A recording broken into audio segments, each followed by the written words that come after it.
Let's have a look at how we can apply a grunge look or a grunge feel using the inspiration from burning prints, but how we can do it in Photoshop.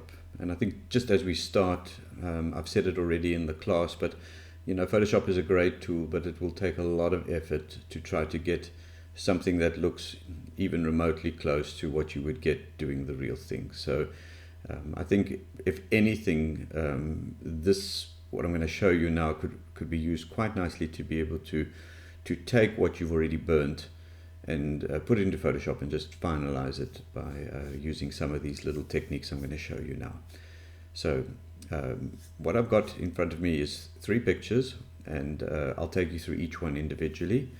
The first one is a photograph of a birch tree. It's taken up nice and close, and I quite like the fact that we're working with a lighter colored texture with some darker colored burnt or darker colored options which will appear to be singed. The second thing that you need to have is flames. So you can take a photograph of some flames, or you can use some flames off one of the stock libraries if you want to sort of get hold of one of them. And I'm going to use quite heavy flames over here so that you can get an idea of how far we could actually take this. And the third is the most important, your subject choice. Subject choice must be very simple, must have lots of shape, and in this case I also quite like the fact that I've got a pure white background that we're going to be working with, because we can also take it out quite easily if we want to. So these are the 3 that I'm going to be using. Let's start off with the texture. So let's go with the texture first.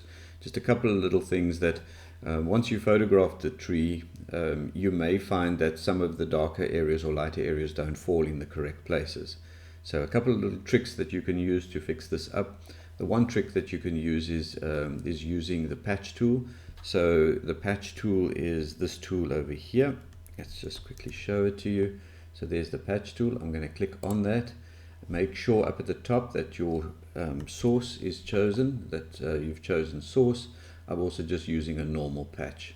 So the way this works is, let's say for example I didn't want this area over here.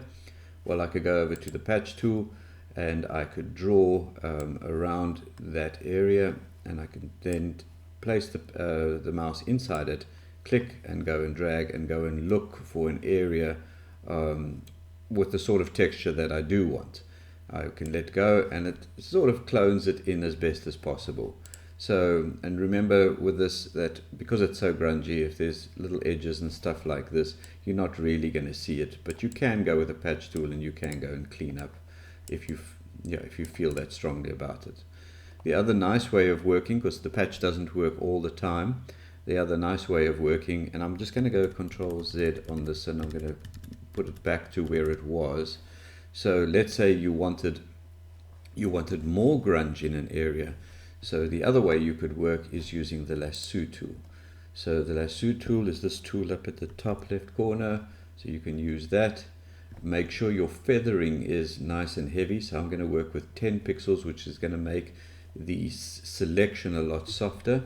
I'm just going to select deselect because I want to clear that area. So let's say I would like a heavier texture on that side rather than a lighter one. I can go somewhere else and I can draw up the area that I would like to actually use. I just lasso around it, right click inside the selection and say layer via copy. Just make sure you're in the right layer when you're copying. So what's going to happen now is it's going to copy just that section. Now what you do is you place the move tool, there's your move tool, top left hand tool, inside where you've actually drawn the selection, and you can go and drag that wherever you want. You can also, if you go edit, transform, you can take this and you can or edit, transform, distort, and you can actually bend and buckle this just the way you would like it. You can even use the liquify tool if it's not doing what you want it to do. You can rotate it, you can do whatever you want with this, place it wherever you want, and you can create quite a nice effect. If you find the edges are not that great, just use the eraser tool. That's this tool over here. Just use the eraser tool, and now you can take the eraser tool and you will be able to, with the eraser tool, you'll be able to actually soften off and correct the edges if you wished. So you've got either way, you've got two tools here that you can actually create. Oh, sorry, I've gone too far. Let's just go forward, redo layer visibility. So you've got two tools that you can use that you can actually start to customize your grunge, if you like. I'm going to drop that one into dustbin. I'm leaving it just the way it is. So the first step with this is to actually create the grunge layer. Easiest way to do that is to blend it. So right above your layer, you'll see that there's a normal button. I'm going to take that and I'm going to go down and see which one of these blend options looks the best for the look I'm looking for. I'm going to click on linear light. Now what I'm going to do is I'm going to drop that, or put these two layers together. So you must just keep in mind, you can take a layer and you can actually move that layer around if you wish to create, to move the flames to wherever you want. But I'm quite happy with where they're falling here. Leave it where it is, and I'm going to right click inside and I'm going to say, not merge visible, sorry, I'm going to say merge down. So now I've got my textured layer and I've got the person on the other side. So I've got both of that is now working. Now what I'm going to do is prepare this this textured layer to be able to blend. It works really well if your contrast is minimized. So I'm going to do that using solarization. So solarization, if you remember, is layer. We can go to image adjustments. We go to selective color. We click on whites because we want to darken whites, and then make sure the absolute button is checked. So this little button over here must be checked. And then what you do is you simply drag that and you start to darken. So I'll take it up to somewhere over there. So that is now my grunged layer ready to go. Now what I want to do is I want to bleed that into the bottom layer. What's quite important now is to make sure that everything is placed where you want it. I'm going to just drop the opacity of the top layer just to see what the effect's going to look like. So this is the flame is going to be burning right across the mouth. Let's see what happens if I take the bottom layer and I go edit, transform, and I flip it horizontally. I want to now see if that looks like a better placement. So let's go and have a look. Oh, sorry, let's take the top layer, drop the opacity.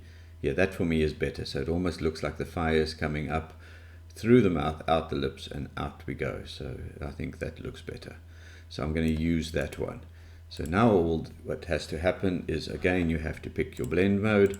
So we'll go down and see which one of these blend modes. So there's a darken, and we'll see which one actually works well. And it's quite interesting with the fire being red and the inside, and then yes, that is actually really interesting. I'm going to go with the darkened color. I wasn't expecting that at all, but I think it is interesting. The red tone, you know, sort of inside, and then the fire coming out with the correct color. So I think that's quite cool, and that's a nice surprise. So let's use that.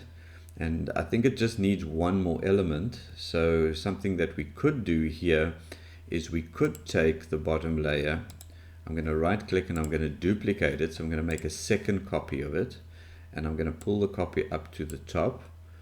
And now I think we're going to flip this one. So we're going to go edit, edit, transform, and let's go flip horizontally. And now what it'll do is take that one, maybe just pull it a little bit to the side. So we go and place him. And this is why I liked working with I chose a clean background, because it just makes my editing so much quicker. And let's go and make it look as if he's actually talking to himself. So we'll take now the magic wand. The magic wand is up over here. You can use any of the selection tools that you have, but I'm going to use the magic wand. I'm going to click on the white and I'm going to push delete and select, deselect, and I'm going to just right up in the top there's a little bit that hasn't taken. I'm just going to delete that as well. So the edges are a little bit soft, but that's fine. Select, deselect, and now what I want to do is just drop the opacity of this one. So take it right away and then just start to get some kind of a sort of facial recognition. This can now go, you can go and you can actually distort this if you want. You can change the color if you want. You can do all of that. But I think there's just enough here. I quite like that. maybe just move him a little bit in. No, yes, I'll move him in a little bit. You can see there's a little bit of white here that has to still be taken away. Let's delete that. And there's a tiny bit on the edge, but I don't think that's going to matter. Select, deselect. No, it is going to bug me. I'm going to use the brush, the eraser tool, sorry. And I'm just going to go and clean up that little corner because it will actually bother me eventually. Right, there we go. So that looks quite cool. So this is where you can stop if you want to. I'm going to commit to this, and I'm going to just merge everything down. So I'm going to just go layer, flatten image, just for the purpose of this exercise. And just one final step that you can also apply if you want to, and that's taking it through to something like a program like Exposure, where you can start to add even more color and even more interesting effects. So let's do that. So I'm going to go over to Filter. I'll take Exposure software. Remember, this is software that you can purchase, which is a plug-in into Photoshop. I'm going to click on Exposure X5. That's going to create a brand new layer. I'm going to reset the layer completely.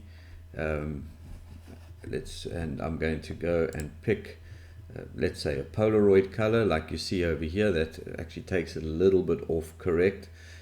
Just with this software, as you know, you've got a lot of different options that you can go and play around with, and you can go and pick. So for example, color, miscellaneous effects, you can see just how you can go and choose something that maybe works a little bit better for you. I'll go back to Polaroid. Oh, maybe let's just have a look at aged film just for a second. It's quite nice actually.